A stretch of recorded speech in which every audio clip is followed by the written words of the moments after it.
The worst year for a lot of us for our mental as well as physical health. So joining us this morning is best-selling author, coach Lisa Goldenthal. Hello and welcome. I'm Lisa G, your host. You're at the top of your game, yet the game is changing faster than ever. Strategies that got you here aren't the ones that'll keep you here. The pressure is relentless, and the fear of obsolescence looms large. That's why I'm here.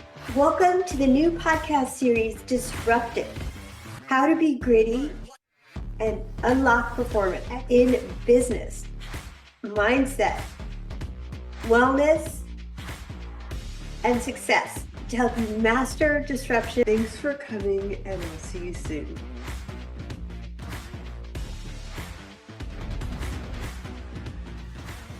In the last 12 years, they've served as advisors to small and mid-sized businesses on some 300 plus board of director meetings in various industries and economic sectors.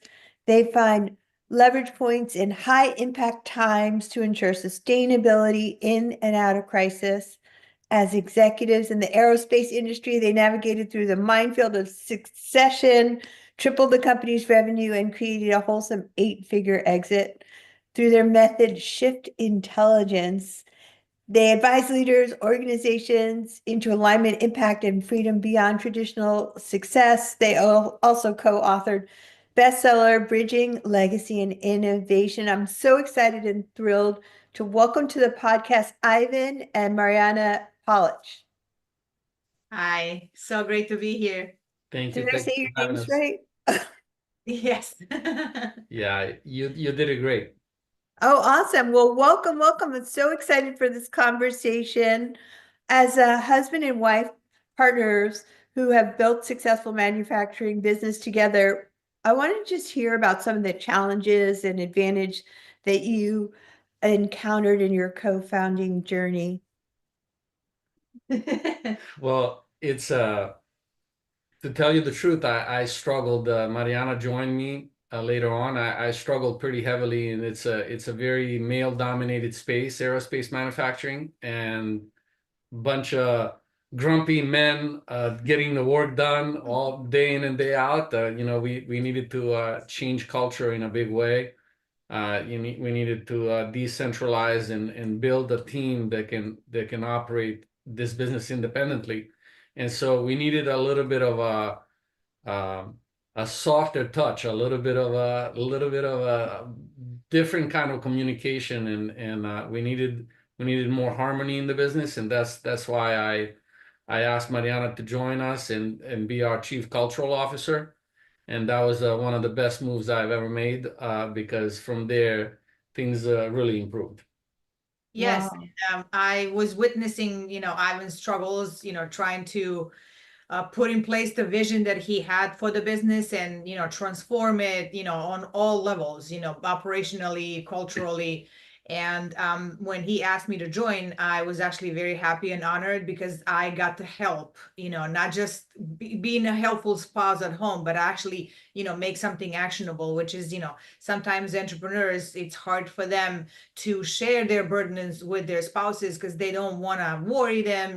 There's a lot of uncertainty and, but that's one of the best decisions that they can make, like share whatever they can with their spouse, and if they're able to join them in the business, great, and if not, at least they know what is going on. And I always say how it works for us is that we very much like each other.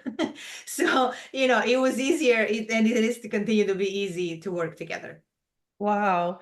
Well, I really appreciate your candor on that, and I applaud your decision so much to bring in some of the softer skills that women are so good at in leadership, like emotional intelligence wise, communication wise. I feel like more companies should follow suit. How was that particularly challenging? Because I can't imagine any planet where I could ever work with my husband. Well, maybe you can share the story. Well, yeah, it's so where it did become challenging is knowing from which place you are communicating. You know, a lot of times when spouses work together, they try to keep separate, you know, the business life and then the, you know, the private and the intimacy, kind of like having a rule not to talk about work at home and vice versa. For us, that was never the case. You know, we were okay. It was kind of like a bedroom to boardroom, you know, and opposite. So it was never a problem until one day Ivan was in his office and he was buried in papers, you know, trying to figure out some new move that we were making. And in my office, I got a call from school that one of our boys was misbehaving. And I got really upset, you know, because this is a mother, right? You feel responsible, you're working, your kid is over there, you think you raised it well, and but you know, and then you have a call. And I just stormed into his office and I was very very emotional, if you will, and you know, and upset. And I started like, well, you cannot believe, you know, the school called and so you know what he was doing. And Ivan in that moment, you know, just kind of, you know, lifted his head up and looked at me and he said, can you just pause 1 second? And I said, yes. And he goes, can you, who is talking right now? Are you talking to me as my CCO, or you are talking to me as my wife and the mother of my children? So that for me was a huge breakthrough, that to understand how am I coming, what am I bringing with me, what kind of state, what kind of energy, and you know, how am I jolting him out of something that he was working on. Once we kind of distinguished that and also had our personality profiles done, it was very easy from then on. Wow. Well, I appreciate your candor in sharing this truth because I know emotional reactions are common. We all have that. And sometimes you ask somebody to take a pause. It's such a great suggestion, you know, because sometimes all of the unconscious programming, it just causes this like fight, fear, especially in the last 5 years where you just don't know what kind of trauma we're experiencing. So I appreciate you're addressing the dynamics of the husband and wife working together. And I'd also like to jump into the importance of self-development, because to me it's such an important topic, because I feel like, yeah, our past programming from the first 5, 6 years of our lives can sometimes rule these crazy emotional reactions. Can you share an example of where your focus on mental, emotional, and spiritual growth impacted your business decisions and outcomes? Yeah, you know, personal development was always very important to us. I was a professional soccer player in my previous career, so throughout my soccer playing career, I always wanted to get to the higher and higher level, and I needed to develop personally. I needed to develop other skills besides on the field skills, you know, from confidence to awareness to communication with the team, and how do I best navigate all that. So from a younger age, I was always into it. I remember bringing Tony Robbins book with me to Europe when I went to play in Europe, and that's where we met. Actually, Mariana was a sports TV reporter, and one time I gave an interview that was a standout interview, because it's not my good looks that got me through to here. It was my interviewing skills. Yes. And so verbal. so that's a little bit of the background. But you know, Awaken the Giant Within was the book that I brought with me from Tony Robbins, and Mariana was reading it, even with her, you know, uh, Limited English at the time. limited English at the time, still Yeah. reading it and excited about it. And so eventually, when we got to the States and started running our business and all that, we got involved with Tony Robbins. We did all of his programs. We did a leadership track. We became senior leaders in the organization. Eventually, we both became trainers. It's a very difficult thing to be a part of, because you have to be voted in 100% from all the trainer body in order to become a trainer. So Wow. it's not something that you can get. It's something that you got to earn over a few years. So we both became trainers, and we traveled around supporting Tony's events and running the team in the large events. And that was a big journey on the personal development side. Then we did a huge deep dive on the business side of developing our skills with Keith Cunningham. We were on the board of directors program with Keith for 12 years, learning about all kinds of things, and seeing all kinds of problems in businesses from the inside out. And we got to see the inside look and what the business owners had to do, and we got to advise on many of those deals and problems. And finally, we did a bunch of healing work, actually, systemic family constellations, organizational constellations, and all of these things. We did a tremendous amount of work. It's been now 14 years since we've been doing that. And we found the more we were healing our own past childhood stuff and traumas and things, the better we were showing up. And the more we were healing, actually, the organizational development improved tremendously. So that's kind of the journey. Your podcast is the whole CEO. Yeah. Well, we really modeled that. We really not because we like, oh, we set out we're going to be the holistic leaders. No, we were actually doing it because we were not able to continue to grow. The business was stagnating because we weren't growing personally enough. We weren't really healing our stuff enough. And once we did more and more of that, the more and more business took off. So we can just say and testify from personal experience that the more you grow personally, the more your business will grow. And there's no way around that, because you are the linchpin of your business. You're making those decisions, and if you're not clear, and if you're not aware, and if you're not really on top of it, your business won't be able to grow as much. So don't look further than your own yard to keep improving yourself, because that will improve the entire business. Wow, that is so powerful. I am such a huge fan of Tony Robbins myself. I feel like your business is you. And what modalities in particular do you employ, and do you train your employees to also work on themselves so that they can be the kind of leaders that you can raise up to run your company? Well, we did everything basically with them. Everything that we went to, we read, we experienced, we brought it back in our company. Wow. We sent some of the leadership, core leadership team to Tony's UPW. We gave them kids books. We even brought the family constellation modality facilitator to our company several times to do some simple exercises with them.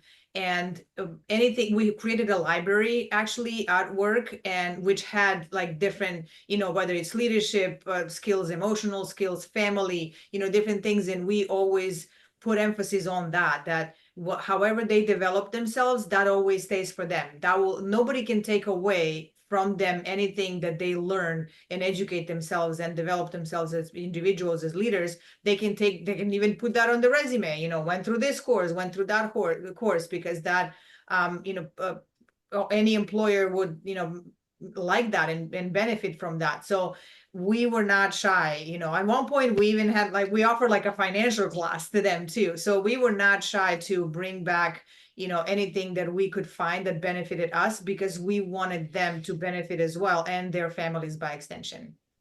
Wow. Well, I really have interviewed quite a few people who believe that the personal development is an important part of business, as we all do.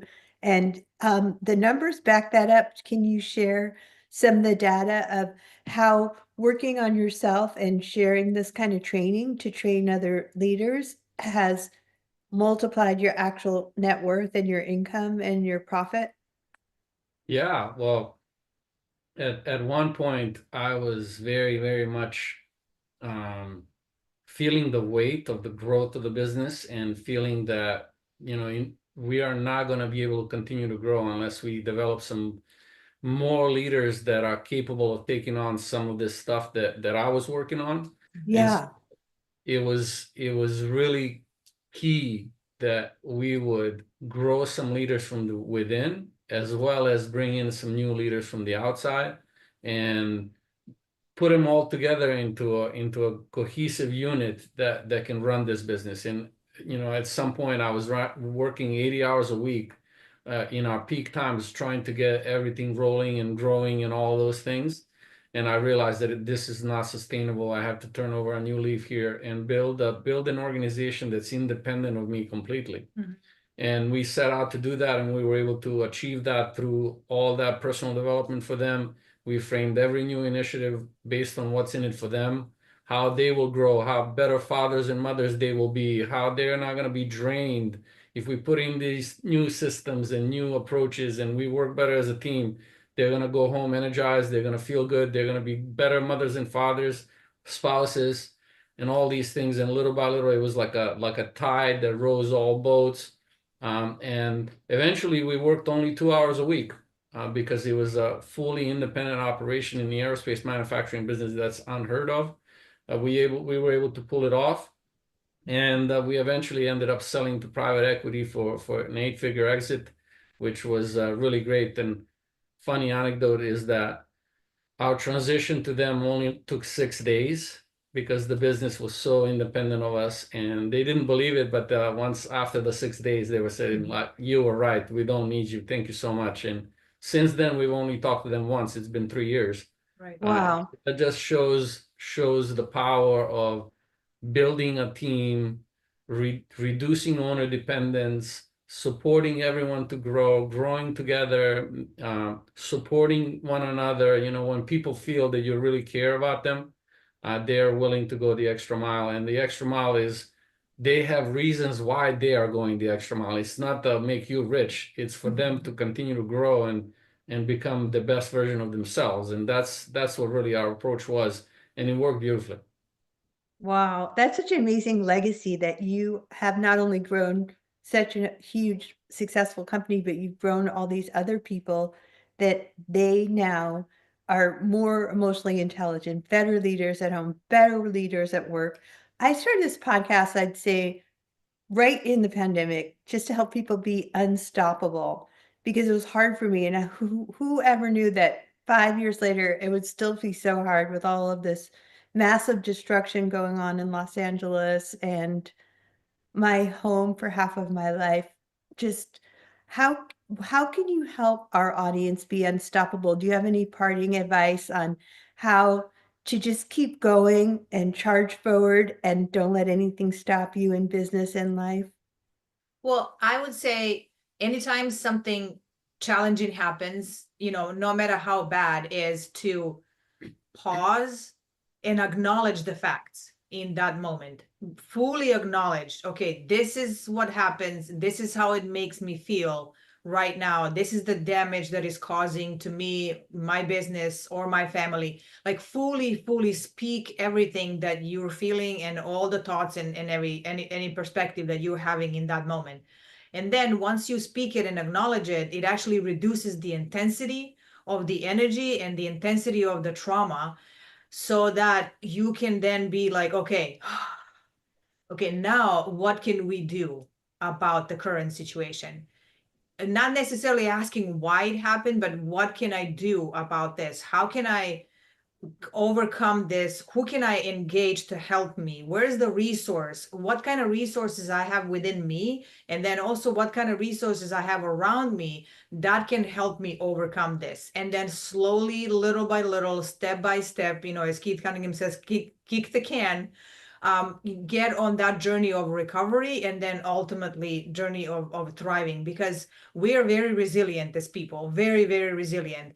And, sometimes we kind of forget that resilience and we just kind of drown in a sorrow of the thing. And, and then if we don't acknowledge it fully, then it comes back to hunt us later because we didn't really look at every aspects of the current situation. And, once you overcome it, you just, engage in the power of community and surround yourself with people that are also same like you or similar. And, you are unstoppable. I like to say that never waste a good crisis is one of my statements that I always make. Crises open opportunities for up leveling of growth of our capacities, or very rarely we're just going to get up from the couch and say, okay, I'm going to change these major things. I mean, usually it's some kind of impulse that happens from the outside.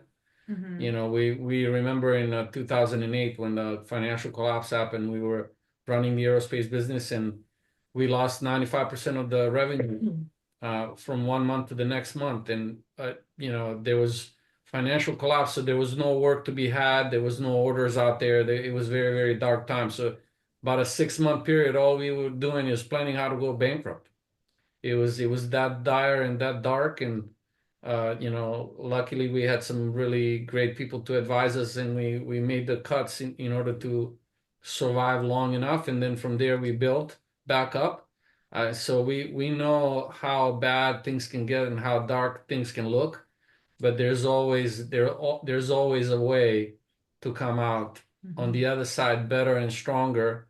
The inner fortitude that's required in those moments really makes you stronger, and it really sets you up for the rest of your life. And that crisis in 2008, had it not happened, I don't think we'd be talking to you right here, right now. I think on the foundations of that is what we've built our entire life and business on. And having survived that really gave us the push and the belief that we can pretty much do anything.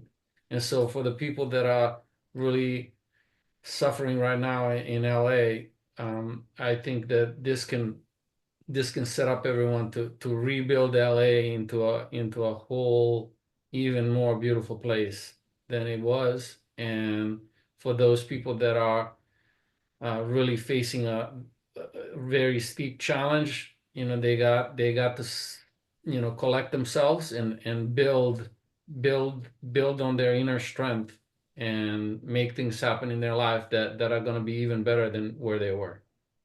Well, fabulous advice, both of you. I love never waste a good crisis. And, you know, for me, there was huge silver linings of the pandemic, although it was super hard, not gonna lie.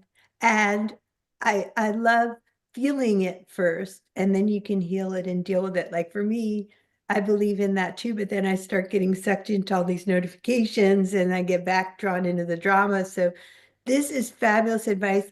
Do you have any place where we can send people to follow you guys? I know we connected on LinkedIn, my favorite social media. Yeah, so our website is shiftintelligence.co, and when your audience goes there, they can find a toolkit. It's like even if they go to shiftintelligence.co/tools, they can download a bunch of things that, you know, there's a master class that every business owner needs to know, that needs to hear, and then there's a blueprint. There's like a bunch of free things that, you know, they can get and you know, enjoy, and hopefully it will be helpful for their journey wherever they are. Well, thank you so much. It was a pleasure having you on the podcast. Thank Great to you be so with you. much. Love it. As you guys know, I'm all about being more productive, and the secret to a better year, a better you, is focus. You want to be more calm. This episode is brought to you by Magic Mind. Let me share with you some of my personal experience as an entrepreneur. Things are pulling at me all over the place, and I need to be focused, but not too jittery. If I go over the line of coffee, it can just make me just run around like a crazy squirrel. So a delicious shot of this increases your productivity in the day. It'll help you enjoy restorative sleep at night without shaking like a chihuahua. Clinically proven results and ingredients. This will give you a better brain, say goodbye to burnout, procrastination, and sleepless nights, and hello to a sharper mind, calmer energy, and less stress. So check them out. That is Magic Mind, their magic formula. Get 45% off Magic Mind bundle with my link, magicmind.com/ all caps Lisa G Fit January, and let me know what you think. And thanks for coming.